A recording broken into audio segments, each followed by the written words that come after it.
The grand chamber of the Galactic Council buzzed with 100 different voices. Ambassador Jinsu Park sat quietly in the human delegation section, watching the chaos unfold before her. She had seen this same scene play out countless times over her 15 years of service. The patterns never changed. "The Outer Rim resource crisis requires immediate attention," shouted Councilmember Drax, his scaled fists slamming against his podium. The reptilian Kryn had always been dramatic in his presentations. Ambassador Park glanced at her datapad. The human analysis team had finished their report 3 weeks ago. They had studied every angle of the crisis, run thousands of simulations, and developed a comprehensive solution.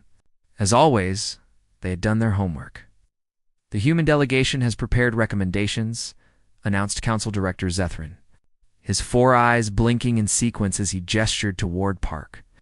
"Ambassador, please present your findings." Park stood and walked to the center platform. The holographic display activated at her touch, showing detailed charts and projections. "Thank you, Director. Our analysis shows the Outer Rim situation is more serious than current reports indicate. If we don't act within the next 60 days, we're looking at a complete economic collapse in 17 systems." Murmurs rippled through the chamber.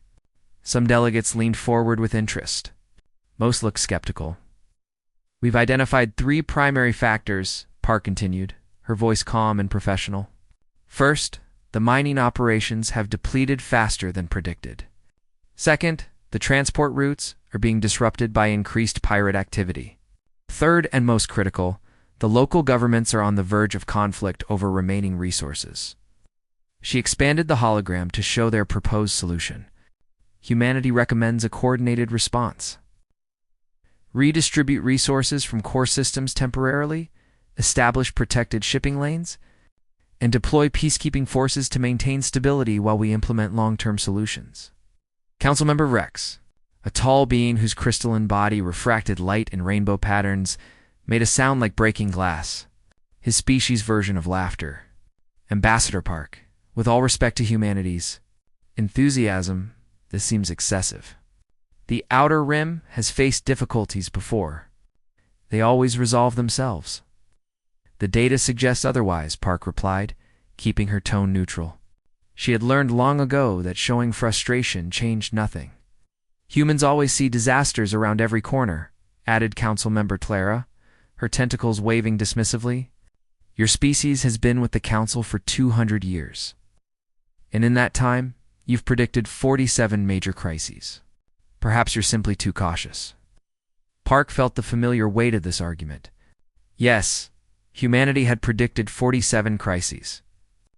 And yes, humanity had worked tirelessly to prevent all 47 of them. That was precisely why they hadn't happened. But explaining that to the Council had become exhausting. "We have to prepare for unlikely scenarios," Park said. "It's better to be ready and wrong than unprepared and facing catastrophe." "That's the human wave," Rex said, his crystalline form shimmering. "Always preparing, always working, always ... worried. Perhaps that's why your species seems so tired lately. Maybe you should relax more like the rest of us." Several delegates made sounds of agreement. Park noticed how few were actually looking at the data she had presented. They had already made up their minds. Director Zethron called for a vote. The Council decided to take a measured approach instead, which meant doing almost nothing and hoping the problem solved itself. It was the same result as always. Park returned to her seat. Her assistant, Marcus Webb, leaned over and whispered, "Same story, different day." "Yeah," Park said quietly. She thought about her predecessor, Ambassador Chen, who had served for 23 years. Chen had once told her that the hardest part of the job wasn't the long hours or difficult negotiations. It was watching preventable disasters unfold because no one wanted to listen. The session continued for 3 more hours. The Council debated minor trade regulations, discussed upcoming cultural festivals, and argued about seating arrangements for the next major summit. When humanity tried to bring up the early warning signs they had detected in the Helios sector, they were told it could wait for next month's session. As the meeting finally ended, Park gathered her materials. She looked around the grand chamber one last time. The beautiful architecture, the advanced technology, Representatives of 300 species all working together. It should have been magnificent. And in many ways it was. But Park was tired. Not just physically tired, though the constant travel and long meetings certainly took their toll. She was tired of being ignored. Tired of working endlessly to solve problems that others refused to acknowledge. Tired of watching humanity carry the weight of galactic civilization while being mocked for caring too much. That evening, Park sat in her office on the Council space station and wrote her final report. It was comprehensive, as all human reports were. It detailed every active project humanity was managing, every crisis they were monitoring, every contingency plan they had developed. She included access codes, contact information, and step-by-step instructions for maintaining the systems humans had built. Then she drafted a simple message for the Council. Humanity is grateful for 2 centuries of cooperation. We will be pursuing other priorities. All current projects are being transferred to Council authority. We wish you success in your future endeavors. No anger, no accusations, no demands. Just a polite goodbye. Over the next 2 weeks, human delegations across the galaxy packed up their offices. They left everything organized and documented. They completed handover procedures for every project they managed. And then, quietly and efficiently, they went home. The Galactic Council barely noticed at first. A few delegates mentioned that the human section seemed empty. Director Zethron made a note to ask about it at the next session. By the time anyone realized what had happened, their space stations stood empty, but maintained. Their diplomatic posts were abandoned but secure. Their extensive support networks had simply vanished, and in the silence they left behind, the first cracks began to appear. Humanity silently withdrew, leaving the Galactic Council to face the consequences. Alone Part 2, The First Cracks 3. Months had passed since humanity's quiet departure, and Council Director Zethrin found himself staring at a growing list of problems on his display. The list had been small at first, just minor inconveniences. Now it stretched across multiple screens. "Director, we have another situation," said his assistant, hurrying into the office. "The Varantalax trade dispute has escalated. Both sides are threatening to close their borders." Zethrin's 4 eyes blinked in frustration. "Dispatch a mediator immediately." "Sir, all our trained mediators are already assigned to other disputes." "Before, the humans would have I know what the humans would have done," Zethrin interrupted. He had heard that phrase too many times lately. "Find someone anyway." Assistant nodded and left. Zethron looked back at his screens. The Outer Rim situation that Ambassador Park had warned about was developing exactly as she had predicted. 17 systems were facing resource shortages. Local governments were blaming each other. Small conflicts were breaking out. The Council had sent aid, but coordinating shipments proved more difficult than expected. Ships arrived at the wrong times or carried supplies that didn't match what was needed. Without the human logistics networks, everything moved slower and less efficiently. Zethrin touched his communicator. "Get me Council Member Velthera. Tell her it's urgent." Velthara arrived within the hour. The insectoid Council member moved with precise, mechanical grace. Her compound eyes taking in every detail of Zethrin's cluttered office. She was one of the few Council members who had actually read Ambassador Park's final report. "His director," she said, her voice produced by vibrating plates on her thorax. "I assume this is about our growing crisis list." "Lists," Zethrin corrected. "Plural." "Velthera, I need your analytical skills. Something is wrong, and I can't figure out what." Velthara settled into a chair designed for her body structure. "What's wrong is obvious. Humanity left, and we're discovering how much we relied on them." "That's not possible," Zethrin said. "The humans were just one species among 300.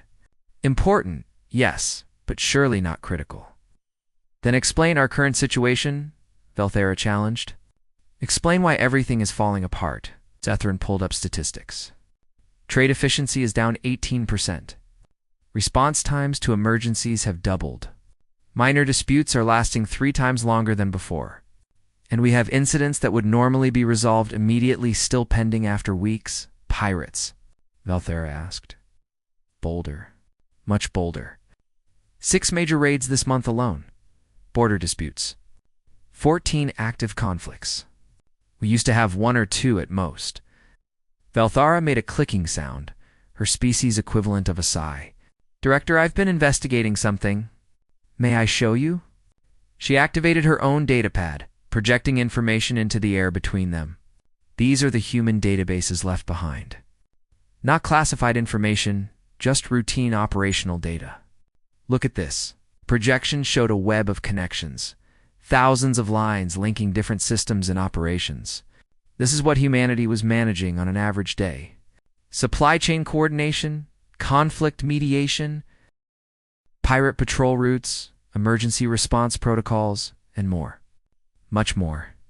Zethrin stared at the complexity. This can't be right.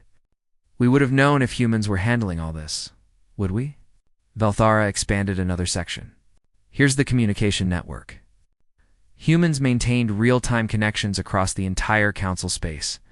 They could coordinate responses instantly. We assumed it was automated systems. It wasn't. It was thousands of human operators working around the clock. She pulled up more data. Early warning systems.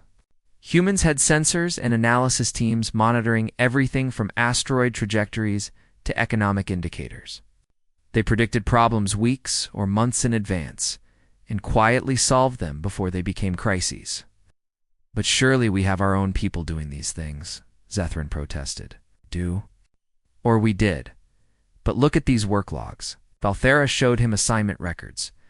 Most of our people were handling policy and administration. Humans were handling operations. They were the ones making everything actually work. Zethrin felt a cold realization settling over him. We took credit for their work, not intentionally. Kate, as when a crisis was averted, we congratulated ourselves on good governance. We never looked at who actually did the work. Valthera's mandibles clicked together. Humans built the foundation we all stood on. Then we mocked them for being too careful. Before Zethrin could respond, alarms began blaring throughout the station. Red emergency lights flashed on every display. What now? Zethron demanded, pulling up the alert. What he saw made his 3 hearts race. A sector of space that had been marked as dead and empty for millennia was suddenly showing massive energy signatures. Ships were emerging. Thousands of them. The Krell swarm. Valthera whispered, reading the identification data. It's an automated defense system from the ancients. It's been dormant for over 10,000 years. Zethrin accessed the historical database. The Krell swarm had destroyed civilizations before going silent. It was designed to eliminate any advanced technology it detected. Why is it activating now? Valthera was already searching the human files. Her movements became more frantic as she read. Because humanity was keeping it dormant. They've been monitoring it for decades, maintaining systems that suppressed its sensors. Look at this contingency plan. She displayed a human document marked Krell Containment Protocol. It detailed a complex network of satellites and signal dampeners that humanity had quietly maintained. Without regular updates, the system had failed. They never told us, Zethrin said. They probably tried. We didn't listen. Valthera continued reading. There's a response plan here. It requires coordinated action from 17 different council fleets, precise timing, and specialized equipment. Can we execute it? Valthera looked at him with her multifaceted eyes. Director, we can barely coordinate supply shipments right now. This plan needs the kind of organization humanity made look easy. The Krell swarm had already consumed its first system. The automated ships were spreading, harvesting resources and building more of themselves. It was a threat unlike anything the current council had faced. Zethrin stood up. Ow. All 4 of his eyes hardening with determination. Then we learn, fast. Send me everything from the human files. And Valthera, prepare a ship. We're going to human space. They won't help us, Valthera said quietly. Maybe not. But they might tell us how to help ourselves. As they prepared for the journey, the Krell swarm continued its expansion, moving inexorably toward the populated regions of council space. The galaxy was about to learn a hard lesson about the difference between taking help for granted and earning it. Humanity silently withdrew, leaving the Galactic Council to face the consequences. Alone ## Part 3. Desperate Measures. The Council delegation's ship approached the human border 6 months after humanity's withdrawal. Director Zethron watched the viewscreen nervously as 3 human patrol vessels moved to intercept.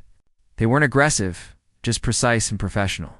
An identified vessel, you are entering human sovereign space, came the calm voice over the communication channel. Please state your purpose. This is Council Director Zethron with an urgent diplomatic mission. We request an audience with human leadership regarding the Krell swarm crisis. There was a pause. One moment, Director. Belthera stood beside Zethron, studying the human ships. They looked different from before, she realized. Sleeker, more advanced. Humanity had been busy during their 6 months away.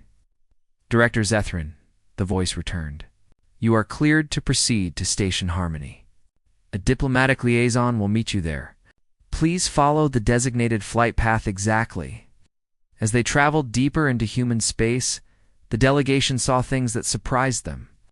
New stations were under construction. Scientific vessels moved between systems, and everywhere there was an air of purposeful activity. They're not struggling, observed Councilmember Drax, who had insisted on joining the mission. They're thriving. Station Harmony was beautiful in a way the Council stations weren't. Clean lines, efficient design, but also gardens visible through transparent sections. Humans had always appreciated nature. Even in space, the diplomatic liaison who met them was a young man named Jun Chen. He greeted them with polite courtesy and led them to a comfortable conference room. Director Zethron, Council Member Valthera, Council Member Drax, Chen said, gesturing to seats. Welcome to human space. I understand you're here about the Krell swarm. It's destroying everything, Zethron said urgently. 3 systems gone already. 6 more under attack. We found your contingency plans, but we don't have the coordination to execute them. We need your help. Chen nodded sympathetically. I've reviewed the situation reports. It's serious. I'm sorry you're facing this. Then you'll help. Drax asked, hope in his voice. Help? We already have helped. We've provided you with all the technical data on the Krell swarm. Our analysis is in your databases. The response protocols are fully documented. Chen brought up holographic displays showing exactly what he meant. But we need more than data, Valthara said. We need your fleets, your coordinators, your expertise in managing large-scale operations.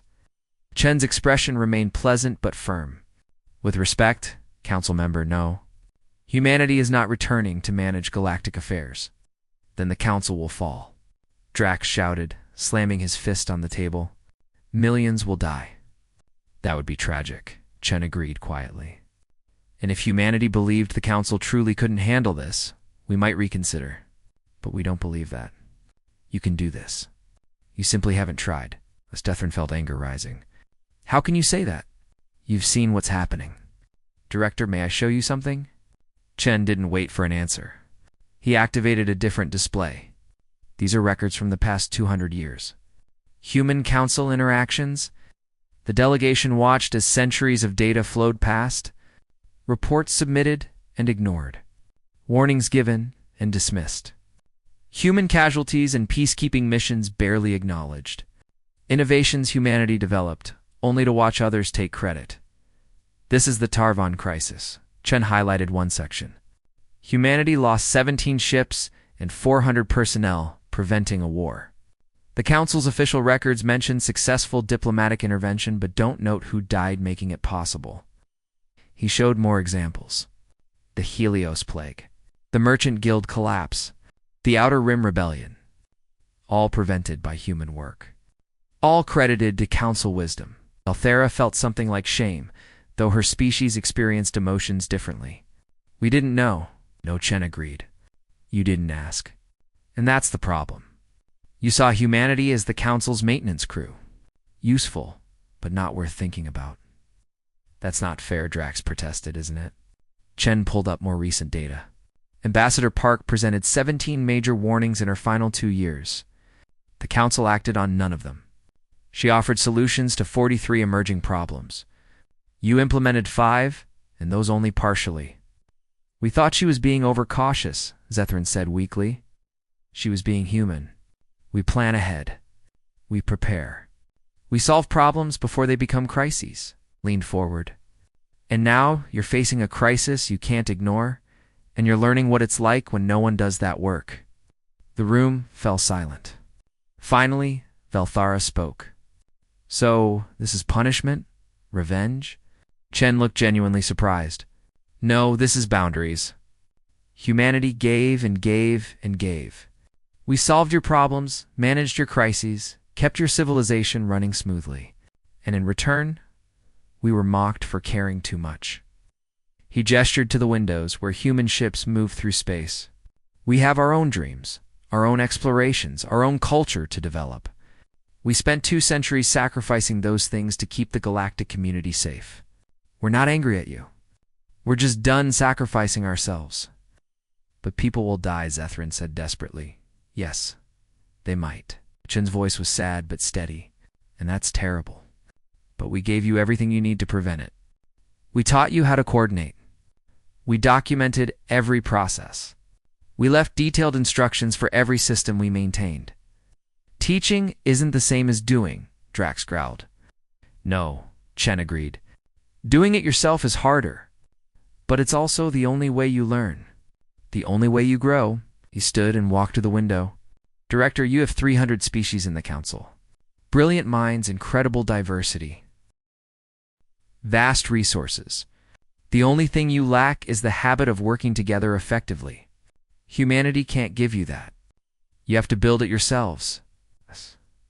Valthara processed this. And if we fail, Chen turned back to them. Then you fail. And you'll learn from that too. But I don't think you will fail. I think you're more capable than you believe. You've just never had to prove it. The meeting ended shortly after.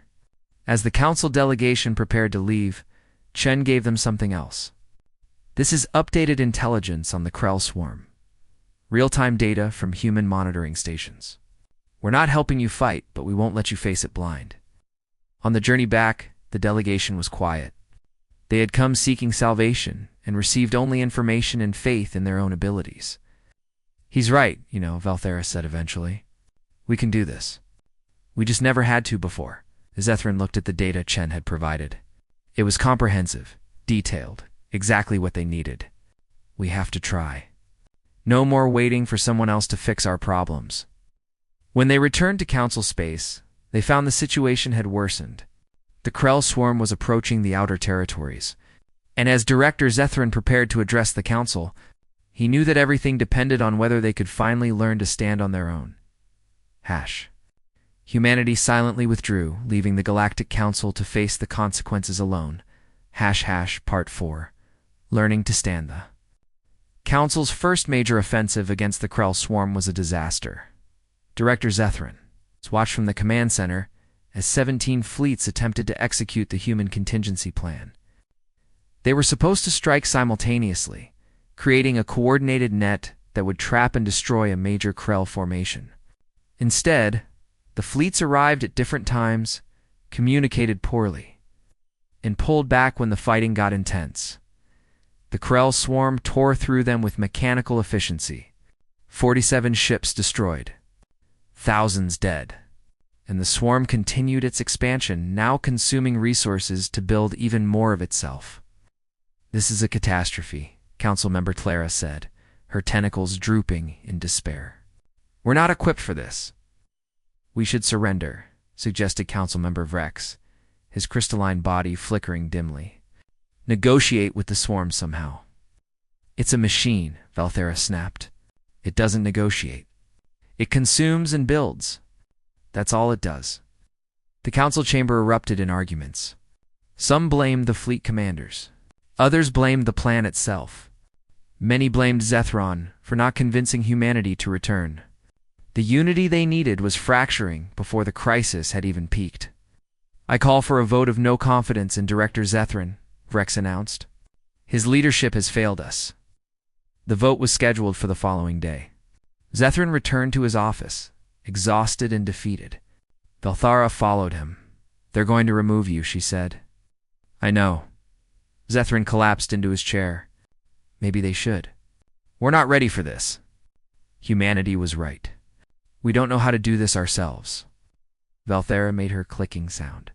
No, humanity said we could do it. They believed in us. We just tried once and gave up. 47 ships, Valthara. Thousands of lives. How many ships did humanity lose over 2 centuries of keeping us safe? She pulled up the records Chen had shown them. Hundreds. Thousands. They took casualties we never acknowledged and kept going anyway. Zethrin looked at the data with his 4 eyes. They did it because they were better at it. They got better by doing it. By failing and learning, Valthara sat down across from him. Director, I've been studying their methods obsessively. Want to know what I found? Tell me. Humans aren't actually superior to us in any meaningful way. They're not smarter than the Vexians, not stronger than the Kryn, not more technologically advanced than the Tlara. But they have something we lack. What? They work together. Not because they have to, not because someone forces them, but because they choose to. They listen to each other. They adapt. They see problems from multiple angles. Valthera leaned forward. And most importantly, they think long-term. They plant trees they'll never sit under. Zethrin thought about Ambassador Park's warnings. All the problems she'd predicted were coming true. She was planting trees for us, trying to make us ready. And we ignored her because accepting help meant admitting we needed it. Valthera displayed something new. I've been reaching out to other species, the ones humanity worked with most closely, the smaller members, the ones the Council usually overlooks. She showed him a list. 23 species, all willing to try again. They're minor members, Zethrin protested.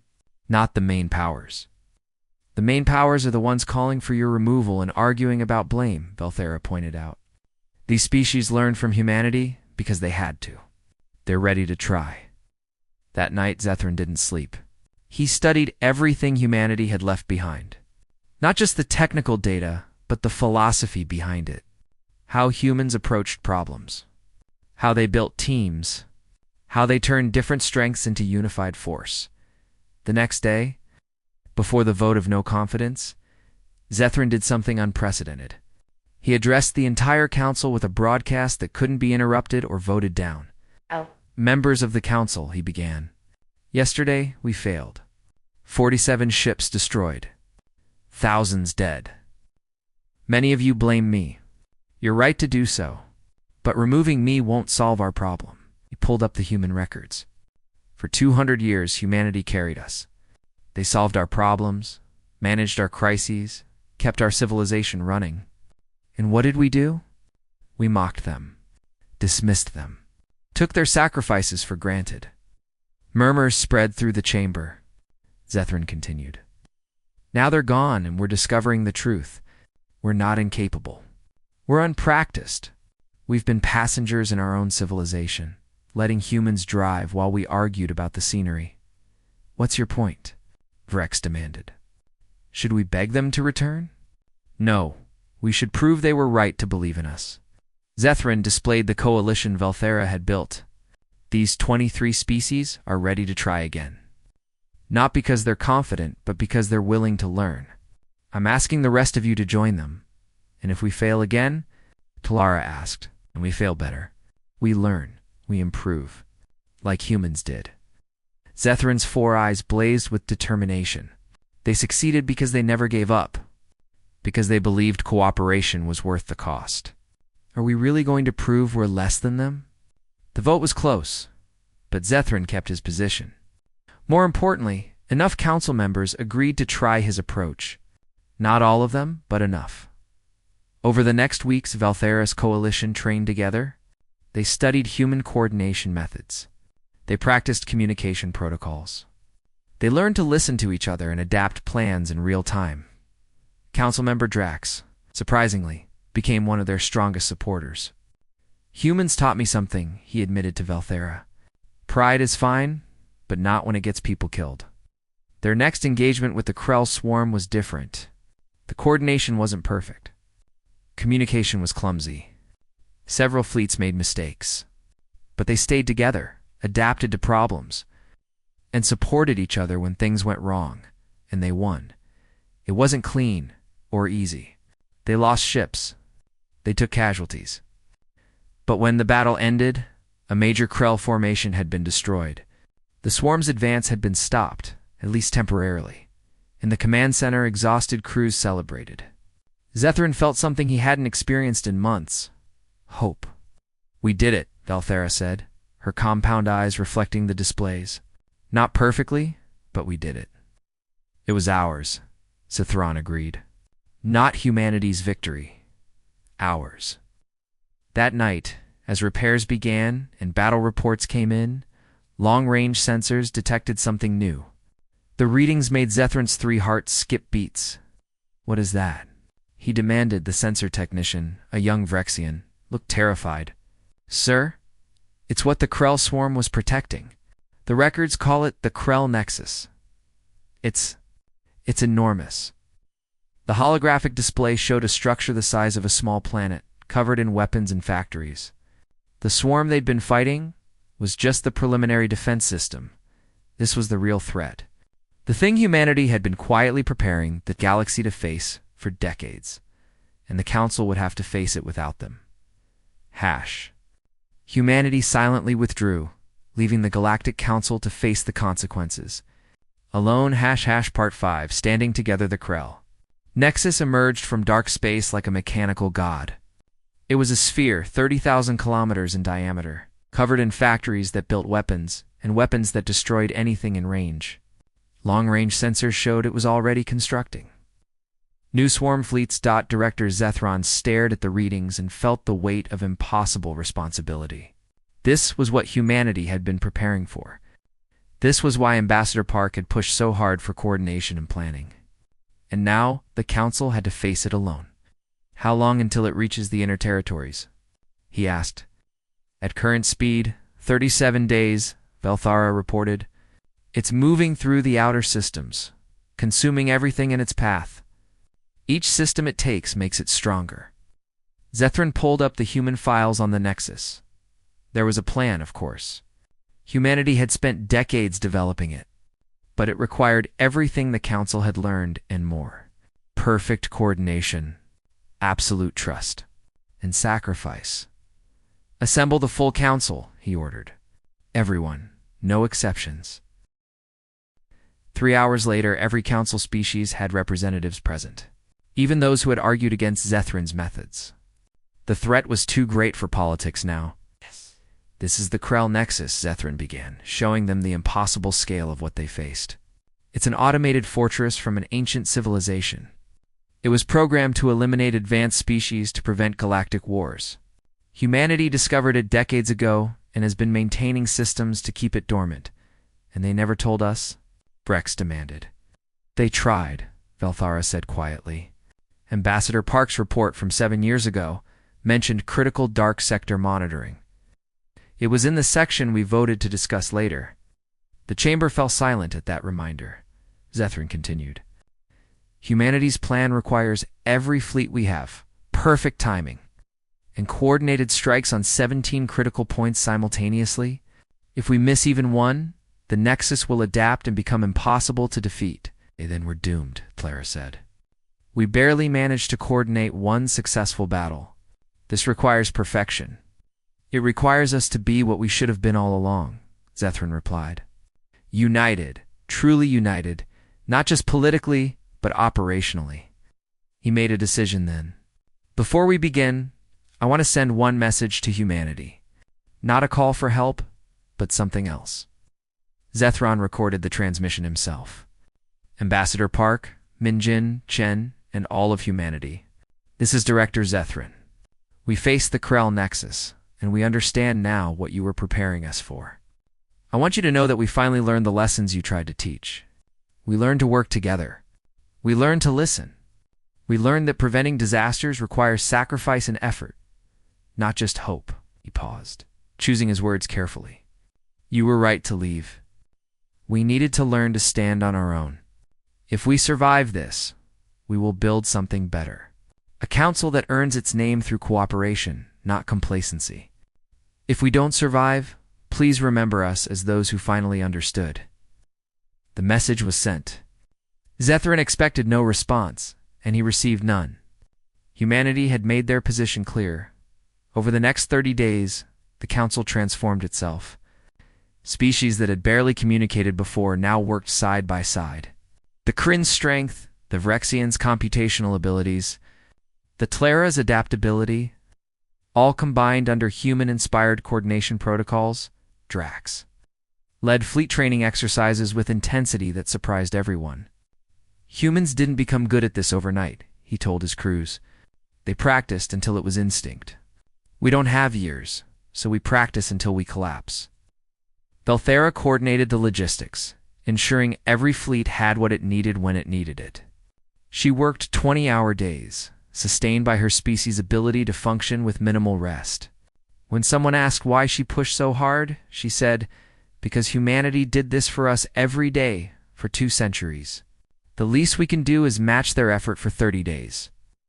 On day 37, the Krell Nexus entered range of the Inner Territories. The Council fleet, 300 ships from 50 different species, moved to intercept. "All fleets report ready," Velthara announced. Zethrin took a deep breath. "Begin the operation. May whatever gods we each believe in grant us success." The battle began. It was chaos. The Nexus deployed thousands of defense drones. Its main weapons carved through shields like they weren't there. Ships exploded. Crews died. And still, the Council fleet pressed forward. "Fleet 7 is taking heavy casualties," reported a coordinator. "Fleet 12 moved to support," Zethrin ordered. "Fleet 7, hold position for 2 more minutes." The coordination worked. Not perfectly, but well enough. Fleets covered each other, adapted to changing situations, communicated constantly. Strike Point Alpha destroyed. Came a triumphant call. Strike Point Delta engaged. Called another fleet, they were doing it. Slowly, painfully, at terrible cost, they were doing it. Then disaster struck. 3 Council fleets hit a hidden defense network. The Nexus had adapted faster than predicted. Entire ships vanished in cascading explosions. "We've lost Strike Point Gamma capability," Velthera reported, her voice tight with stress. "The Nexus is closing that vulnerability. If we can't hit it in the next 60 seconds, the plan fails." Zethrin looked at his displays desperately. No fleet was in position. They were going to fail. Then, on the edge of the battlefield, new ships appeared. They were human vessels, but not a massive invasion force. 1 hospital ship, its hull painted with medical symbols. 3 supply vessels carrying emergency materials. And 12 tactical ships, precisely positioned. "This is Minjun Chen of the Human Federation," came a familiar voice. "We said we wouldn't fight your battles. But we never said we'd let you face extinction alone. Strike Point Gamma is covered." The human tactical ships moved with that characteristic precision, hitting the Nexus's vulnerability before it could close. The explosion lit up the battlefield. "Strike Point Gamma destroyed," Velthera shouted. All strike points eliminated. But the Nexus wasn't finished. Its core remained intact, and it was preparing a final, devastating weapon. "This is it," Zethrin said. "All remaining ships form up on my position. We hit the core together, or not at all." Council and human ships moved as one. Not because anyone gave orders, but because they all understood what needed to happen. Different species, different technologies, different cultures. All unified by a single purpose. The combined fleet struck the Nexus core with everything they had. The ancient fortress tried to adapt, tried to survive. But there was no surviving coordinated assault from beings who had finally learned to work together. The Nexus exploded. Not with fire, since space doesn't support combustion, but with released energy that lit up sensors across 3 systems. When the light faded, only debris remained. The battlefield fell silent, except for damage reports and casualty lists. The cost had been terrible.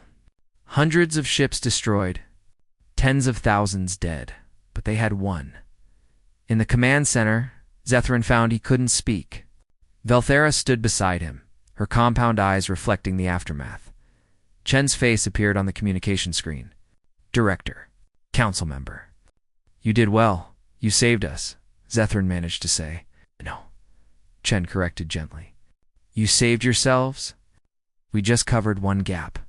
The other 16 strike points? That was all you. The coordination, the courage, the sacrifice. That was you learning to be what you always could have been. Ambassador Park's face joined Chen's on the screen. She had returned with the fleet. We watched your progress over these months, Director. Watched you learn, adapt, grow. That's why we came. Not to save you, but to stand with you. As equals, Zethrin felt something like tears forming, though his species expressed emotion differently. We were blind. For so long, we were blind. You see now, Park said simply. That's what matters. The question is, what will you do with this vision? Over the following weeks, as the galaxy counted its losses and celebrated its survival, the Council transformed. Representatives from all species gathered not to assign blame or take credit, but to genuinely cooperate. Park returned as humanity's ambassador, but under new terms. Humanity would participate as equal partners, not as the civilization's caretakers. They would share burdens, not carry them alone. The new council chamber was dedicated with a memorial wall bearing the names of all who died in the Krell War, human and alien names together. No distinction made. Every species fallen honored equally. At the dedication ceremony, Valthera spoke. These names represent the cost of the lessons we learned. We learned that cooperation isn't weakness, that asking for help isn't failure, that carrying each other's burdens makes us all stronger, Zethrin added. Humanity gave us a gift, not by solving our problems, but by believing we could solve them ourselves, by having faith in our potential even when we didn't. That faith changed everything. Park spoke last. The galaxy is full of challenges. More crises will come, but now we face them as true partners. Not one species carrying the rest, but all species carrying each other. She looked at the memorial wall. We plant trees we may never sit under. We build futures we may never see, and we do it together. That's what it means to be worthy of the stars. As the ceremony ended, ships from 300 species departed the station, returning to their homes. But they weren't the same species that had relied on humanity for so long. They were peoples who had learned to stand on their own. And in doing so, learned to stand together. And watching from the observation deck, Ambassador Park smiled. The galaxy had finally become what she'd always believed it could be. Not perfect. Not easy, but truly united.